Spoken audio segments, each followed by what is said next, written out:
ലാലൂർ ദേവസ്ഥാനം. നമസ്കാരം, ലാലൂർ ദേവസ്ഥാനം എന്നാണ്. ഇന്ന് പറയാനായിട്ട് വന്നിട്ടുള്ളൊരു വിഷയം എന്ന് പറയുന്നത് ലാലൂർ ദേവസ്ഥാനത്തിൻ്റെ പൂജാക്രമങ്ങളെ കുറിച്ചാണ്. അത് മനസ്സിലാക്കാണ്ട് പലരും വിളിക്കുന്ന കാര്യങ്ങൾ സമയക്രമം ഇല്ലാണ്ടാണ് വിളിച്ചുകൊണ്ടിരിക്കുന്നത്.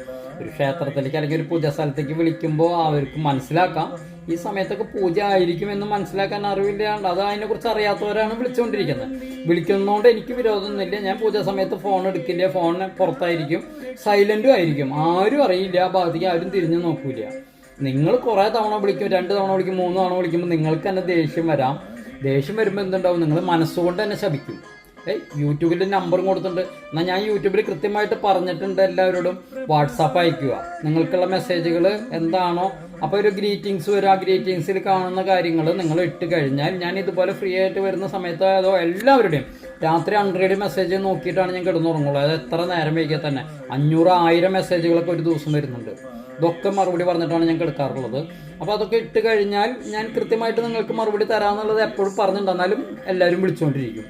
അപ്പോൾ അതിന് വേണ്ടിയിട്ടാണ് ഞാൻ ഇവിടുത്തെ പൂജാക്രമങ്ങളെക്കുറിച്ച് ഒന്നൊരു വീഡിയോ ആയിട്ട് തന്നെ ചെയ്തു തരാം. അതായത് ഇവിടെ 5:30 നട തുറക്കും കൃത്യമായിട്ട്. ഞാൻ അതിനേക്കാളൊക്കെ മുൻപ് എഴുന്നേറ്റിട്ട് എനിക്ക് പ്രഭാത കൃത്യങ്ങളൊക്കെ ഉണ്ട്. അതായത് ഞങ്ങൾക്ക് തേവാരമുണ്ട്, കുളി തേവാരം എന്നൊക്കെ പറഞ്ഞാൽ അത് തന്നെ ഏകദേശം മണിക്കൂറുകളോളം നീണ്ടു നിൽക്കുന്ന ഒരു പ്രോസസ്സാണ്. അതൊക്കെ കഴിഞ്ഞിട്ട് 5:30 കൃത്യം 5:30 നട തുറക്കും. നട തുറന്നു കഴിഞ്ഞിട്ടുണ്ടെങ്കിൽ ആദ്യം നിർമ്മാല്യ ദർശനമാണ്. പിന്നെ നിർമ്മാല്യങ്ങളൊക്കെ മാറ്റി കഴിഞ്ഞതിന് ശേഷം വസ്ത്രങ്ങളൊക്കെ ഊരിയെടുത്ത് എല്ലാം മാറ്റിയതിന് ശേഷം അഭിഷേകമാണ്. അഭിഷേകം കഴിഞ്ഞ് കഴിഞ്ഞിട്ടുണ്ടെങ്കിൽ അത് കഴിഞ്ഞിട്ടുണ്ടെങ്കിൽ ശംഖാഭിഷേകമുണ്ട്. ശംഖാഭിഷേകം കഴിഞ്ഞിട്ടുണ്ടെങ്കിൽ സ്വാമിക്ക് ആദ്യത്തെ മലർ നിവേദ്യമാണ്. ഏകദേശം 6:15 നിവേദ്യകർമ്മം. നിവേദ്യകർമ്മത്തിന് അടച്ചു പൂജയാണത്. അടച്ച് നിവേദ്യം ആദ്യത്തെ മലർ നിവേദ്യം വെച്ച് കഴിഞ്ഞതിന് ശേഷം അതൊരു 5 മിനിറ്റ് 10 മിനിറ്റിൻ്റെ ഒരു പ്രോസസ്സാണ്. അത് കഴിഞ്ഞിട്ടുണ്ടെങ്കിൽ നട തുറന്നു. ആ നട തുറന്നു കഴിഞ്ഞിട്ടുണ്ടെങ്കിൽ പിന്നെ രാത്രി 8 മണി കഴിഞ്ഞിട്ടാണ് നട അടയ്ക്കുള്ളൂ. അതുവരെ നട അടയ്ക്കില്ല. അതുവരെ ഇവിടെ എല്ലാ കാര്യങ്ങൾക്കും തൊഴാനുള്ള സൗകര്യങ്ങളൊക്കെ ഉണ്ട്. അതിനിടയിൽ സന്ധ്യയ്ക്ക് അത്താഴപൂജയ്ക്ക് ഒരു 6 മണിക്ക് അത്താഴപൂജയ്ക്ക് വാതിലടയ്ക്കും. വാതിലടച്ച് കഴിഞ്ഞിട്ടുണ്ടെങ്കിൽ അത്താഴപൂജ എന്ന് പറയുന്നത് ഏകദേശം 1/2 മണിക്കൂർ നീണ്ടു നിൽക്കുന്ന ഒരു ഇതാണ് അത്. അപ്പോൾ ഇതിനിടയിൽ ഈ അഭിഷേകം കഴിഞ്ഞു, നിവേദ്യ പൂജ കഴിഞ്ഞിട്ടുണ്ടെങ്കിൽ പിന്നെ 8 മണിക്ക് കാലത്ത് 8 മണിക്ക് നിവേദ്യ പൂജയാണ്. അതും ഏകദേശം ഒരു 1/2 മണിക്കൂറിൽ അധികം നിൽക്കുന്ന ഒരു പൂജയാണ്. 8 മണി തൊട്ടിട്ട് 8:30 വരെ.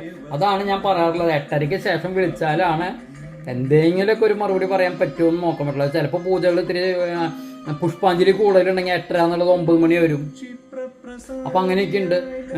700ഓളം പുഷ്പാഞ്ജലികൾ ഒരു ദിവസം അർപ്പിക്കുന്നുണ്ട്.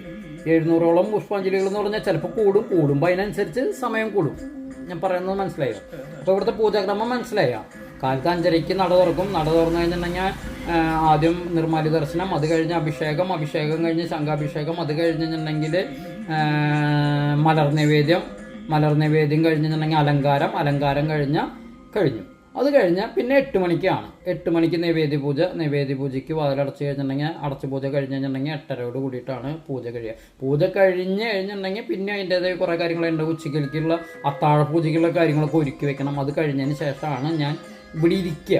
ഇവിടെ ഇരുന്നാലാണ് നിങ്ങൾ ഓരോരുത്തരും പ്രശ്നങ്ങൾ നോക്കി അതിനുള്ള എന്താണ് പ്രതിവിധികളും കാര്യങ്ങളൊക്കെ പറഞ്ഞ് ഓരോരുത്തരെ അതും അതിനിടയിൽ ഓരോരുത്തർ വിളിക്കും. അതിനിടയിൽ ഇപ്പോൾ ബുദ്ധിപരമായിട്ട് ചിലർ പെരുമാറാൻ തുടങ്ങി. ഞാൻ 8:30 നട തുറക്കുമ്പോഴേക്കും ഇവിടെ വന്ന ആൾക്കാർ വെയിറ്റിങ്ങിലുണ്ടാവും. ഇദ്ദേഹത്തിന് വിളിച്ചാൽ കിട്ടില്ല, എളുപ്പമല്ല. വാട്സാപ്പിലായാലും നേരം വൈകും. നേരിട്ട് പോയാൽ പ്രശ്നം തീർന്നില്ല വെച്ചിട്ട് അവർ വന്നവർ പോവില്ല. അവർക്ക് 12 മണി ആയാലും പോകാൻ തോന്നില്ല. അതായത് ഇതിൻ്റെ ഉള്ളിലൊരു പോസിറ്റീവ് എനർജി അല്ല. അവർക്ക് എത്ര കരഞ്ഞാലും എത്ര പറഞ്ഞാലും അവർക്ക് പോകാനുള്ള മനസ്സ് വരില്ല. ഞാനും അവർക്ക് വേണ്ടതായിട്ടുള്ള കാര്യങ്ങളൊക്കെ പറഞ്ഞ് അങ്ങനെ ആ സമയത്ത് മറ്റുള്ളവരുടെ മെസ്സേജുകൾ നോക്കാൻ പറ്റില്ല.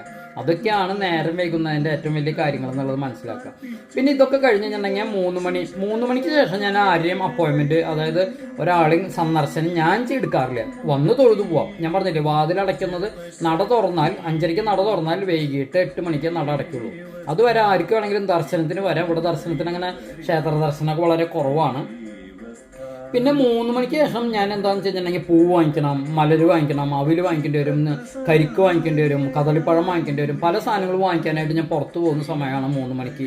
അത് ഇവിടുത്തെ വരുന്നതിൻ്റെ വല്ലൊരു സന്ദർശകരുണ്ടെങ്കിൽ, അതായത് വല്ല ഭക്തർ നേരിട്ട് കാണാൻ വരുന്നവരുണ്ടെങ്കിൽ അവരുടെ സമയം നോക്കിയിട്ടാണ് ഞാൻ പുറത്തേക്ക് പോകുക.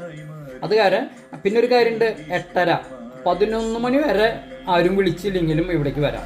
അപ്പോൾ എന്നെ കാണണമെന്നുണ്ടെങ്കിൽ 11 മണിക്ക് ശേഷം ഞാൻ ചിലപ്പോൾ പല സമയത്ത് പുറത്തേക്ക് പോവാം. ഇതൊക്കെയാണ് ഇവിടുത്തെ രീതികൾ. ഇത് കഴിഞ്ഞ് കഴിഞ്ഞിട്ടുണ്ടെങ്കിൽ പിന്നെ 5:30ക്കാണ് വിളക്ക് വയ്ക്കുക.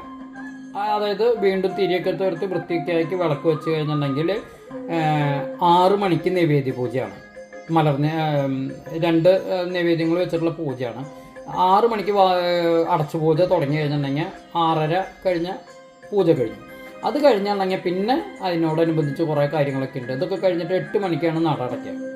8 മണിക്ക് നട അടച്ചു കഴിഞ്ഞിട്ടുണ്ടെങ്കിൽ പിറ്റേ ദിവസം 5:30 വരെയാണ്. ഇതാണ് ഇവിടുത്തെ പൂജക്രമം. അപ്പോൾ ഈ വീഡിയോ ഒന്നും കാണാൻ സാധിക്കുന്നവർ മുഴുവൻ കണ്ടോളൂ, അല്ലെങ്കിൽ ഇതൊന്നും മനസ്സിലാവില്ല. മനസ്സിലാവാണ്ട് നിങ്ങൾ വിളിച്ചിട്ട് എന്നെ കിട്ടാതായി എന്തുണ്ടാവും? നിങ്ങൾ എന്നെ മനസ്സുകൊണ്ട് ശപിക്കുക. ആ ശാപം കൂടി ഞാൻ എന്തിനാ വെറുതെ പേരണേ? അപ്പോൾ ഞങ്ങൾക്ക് അല്ലെങ്കിൽ കർമ്മ ദുരിതങ്ങളും മറ്റുള്ള കുറേ ഒരുപാട് ദുരിതങ്ങളൊക്കെ വരുന്നതാണ്. അതിൻ്റെ ഒപ്പം നിങ്ങളുടെ ശാപം കൂടി ആയാൽ താങ്ങാൻ പറ്റില്ല. അതുകൊണ്ടാണ്. അപ്പോൾ നിങ്ങൾ പരമാവധി ഈ വാട്സാപ്പിൽ വരിക. ഞാൻ കൃത്യമായിട്ട് നിങ്ങൾക്ക് മറുപടി പറയാം. എല്ലാവരുടെയും മറുപടി പറഞ്ഞിട്ടാണ് കിടന്നുറങ്ങാറുള്ളൂ. ഞാൻ നിസ്സാര സമയമാണ് ഞാൻ എനിക്ക് വേണ്ടി പേഴ്സണലായിട്ട് എൻ്റെ ഉറങ്ങാൻ വേണ്ടി ഉപയോഗിക്കുന്നതും ഭക്ഷണത്തിന് വേണ്ടി. ഭക്ഷണമൊന്നും അങ്ങനെ നിർബന്ധമല്ല. ചിലപ്പോൾ 1 2 ആൾ വന്ന് 3 ആൾ വന്നിരുന്ന് ഇവർ എഴുന്നേറ്റ് പോണത് 2 മണി 3 മണിയാണ്. 3 മണി വരെ ഞാൻ ഭക്ഷണം കഴിക്കാണ്ടിരിക്കും. ബ്രേക്ക്ഫാസ്റ്റ് പോലും കഴിക്കാണ്ടിരുന്നിട്ടുള്ള ഒരുപാട് സന്ദർഭങ്ങളുണ്ട്. ഇതൊന്നും ഞാൻ നിങ്ങളെ സെൻഡ് അടിക്കാൻ വേണ്ടി പറയണതല്ല. ഇതാണ് ഇവിടുത്തെ പൂജക്രമങ്ങൾ. അപ്പോൾ മനസ്സിലാക്കിയിട്ട് ഇതാവുകയാണെങ്കിൽ നിങ്ങൾക്ക് തന്നെ ഞാൻ കുറേ ശാപവാക്കുകളിൽ നിന്ന് എനിക്കൊരു മോചനം ലഭിക്കും. അത് നിങ്ങളുടെ ഒരു അഭ്യർത്ഥനയാണ്. അപ്പോൾ ഇതൊക്കെ മനസ്സിലാക്കുക. സന്തോഷം. സ്വാമിയുടെ അനുഗ്രഹം എല്ലാവർക്കും ഉണ്ടാവട്ടെ. ക്ഷിപ്രപ്രസാദിയായി ലാലൂരിലമരും ശ്രീ കരിങ്കുട്ടി സ്വാമി,